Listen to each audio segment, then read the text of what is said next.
Merhabalar, kanalıma hoş geldiniz. Bugün sizlerle harika bir tasarım paylaşacağım. Yapımı oldukça kolay olan bir tığ işi yaprak ve çiçek modeli. Şöyle yakından bakalım. Çiçek buketi salkım toka yapımını sizlere anlatmaya çalışacağım. Tüm detaylarıyla. Tasarımı bana ait olan bir model yine. Evet, hazırsak hemen gerekli olan malzemelerimizi sayalım ve yapım aşamasına geçelim. İyi seyirler. Bir adet metal tokamız var. 5 santim ya da 6 santim kullanabilirsiniz. 2 numara tığ kullanacağım. Şöyle Nako pırlantanın 3 tonu. Siz dilediğiniz marka ve renkte dokuda iplik kullanabilirsiniz. Ve yaprakların yapımı için şöyle koton bir ipim var. Evet, gerekli olan malzemelerimiz şimdilik bu kadar. Öncelikle yaprak yapımını sizlere anlatmak istiyorum. Hemen başlayalım. 2 numara olan tığımı alıyorum. Şöyle kenara alalım. Bakın, bu da farklı bir renk. Bunda da farklı bir tasarım yapacağım. Şöyle parmak koruyucumu da taktım. Yeşil ipi alıyorum.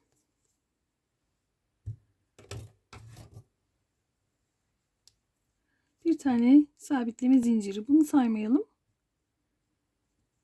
25 tane zincir çekeceğim. 1, 2, 3,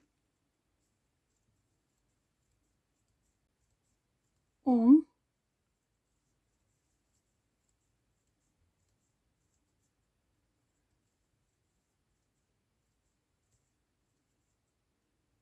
24 ve 25.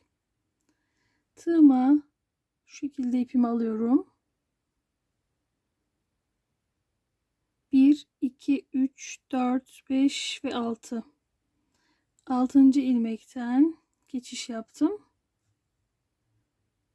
2, 2 çekiyorum. Dörtlü trabzan yapacağız. Ve 4. Bir tane zincir çektim. Tığıma yine aynı şekilde ipimi aldım. Şu dörtlü trabzanımızın ilk ilmeğine geçiş yaptım. 1, 2, 3 ve 4. Bir zincir.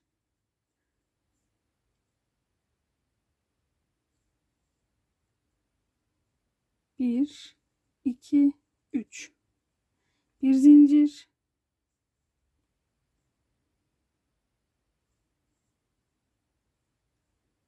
Bir, iki. Bir tane zincir çektim. Şimdi simetrik olarak karşı tarafı öreceğiz.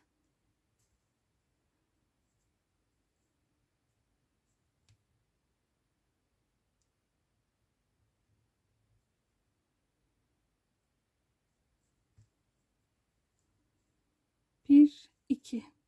Bir zincir.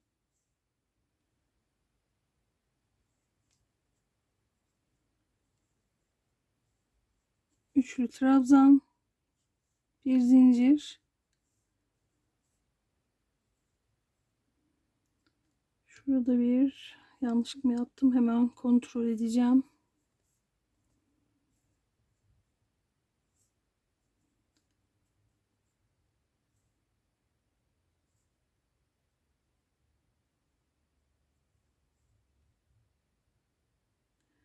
Evet, şuraya yanlışlıkla girmişim. Şuraya olacak. İkili trabzan, bir zincir. Bakın, simetrik olarak şöyle yaparsak şaşırmayız. Şimdi şunun karşısına öreceğim. Üçlü trabzan. Aralarda bir zincir. Şimdi dörtlü trabzanımın karşısına öreceğim. 1, 2, 3 ve 4. En son 3, 4, 5. 5 tane zincir çekiyorum ve şuraya bir ilmek kaydırma yapıyorum.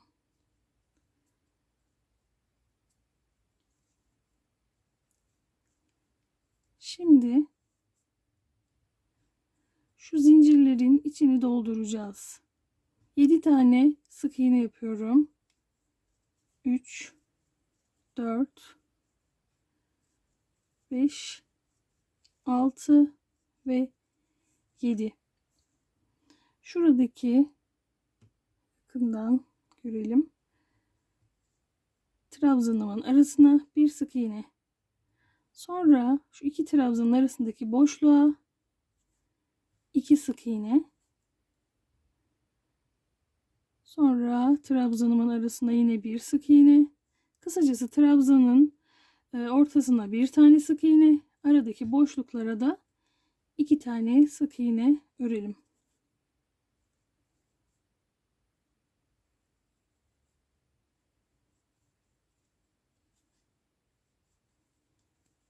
Şimdi şurada tam orta kısmı bir tane sık iğne yaptım. 1, 2 zincir çektim. Şöyle hemen trabzanın diğer tarafına bir sık iğne daha yapacağım.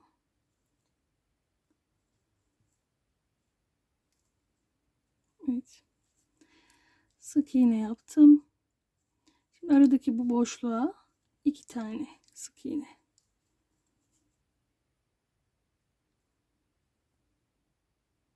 Şuraya bir tane, boşluklara 2.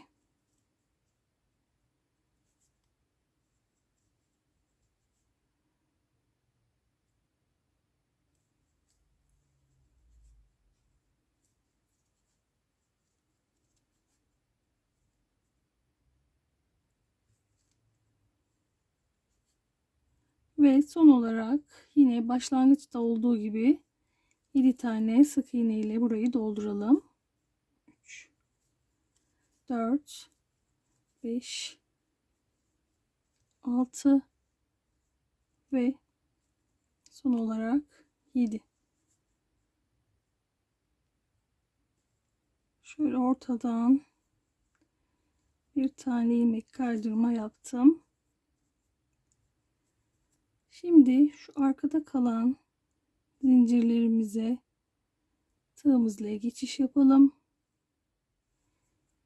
İlmek kaydırma ile devam edelim. 2, 3, 4, 5, 6 ve 7. Şimdi bu yapraktan bir tane daha öreceğiz.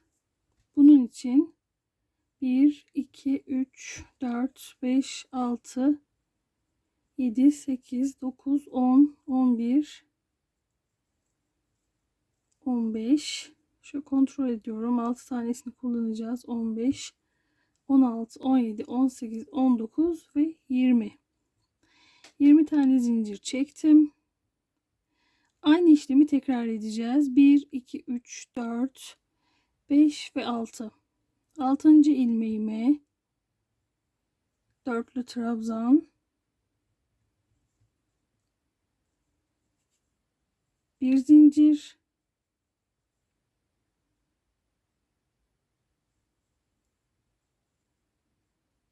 bir, iki, üç ve 4. Bir zincir. Şimdi üçlü trabzan yapacağım.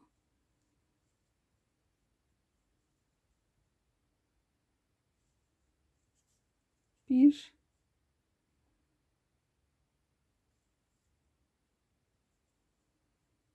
şurada ikili trabzan, bir zincir çektim.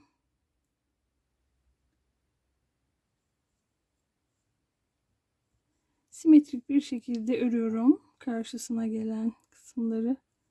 Şimdi üçlü trabzan, bir zincir ve dörtlü. Umarım anlaşılmıştır. Yorumlardan yazabilirsiniz anlamadığınız bir yer olursa. 5 tane zincir çektim. Yine şuraya bir ilmek kaydırma yapıyorum. Şöyle elimizle birazcık çekelim ve düzeltelim. Yine diğer yaprağımızda olduğu gibi bu şekilde dolduralım. Önceki anlattığım gibi. Şimdi bu yaprağı da diğeri gibi doldurduk. Ve şu arkadaki kalan zincirimizi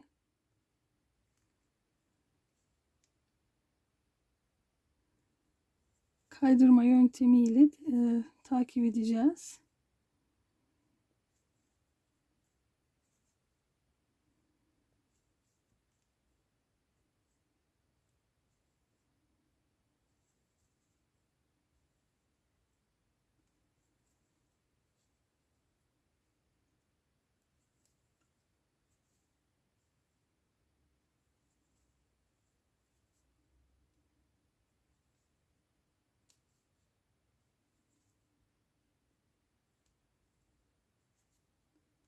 Evet, kaydırma ile devam ediyorum.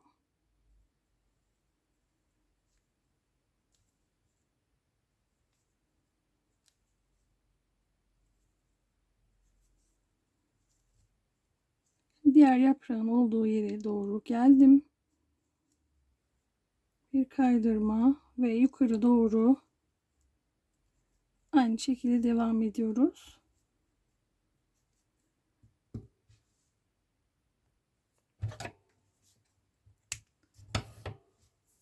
Umarım sizler de severek, beğenerek örüp kullanırsınız bu güzel modeli. Beğeni ve yorum bırakmayı unutmayın lütfen. Kanalıma ücretsiz olarak abone olup bildirim zilini de açarsanız sevinirim. Evet, bir sonraki güzel paylaşımda görüşmek üzere. Şimdilik hoşça kalın.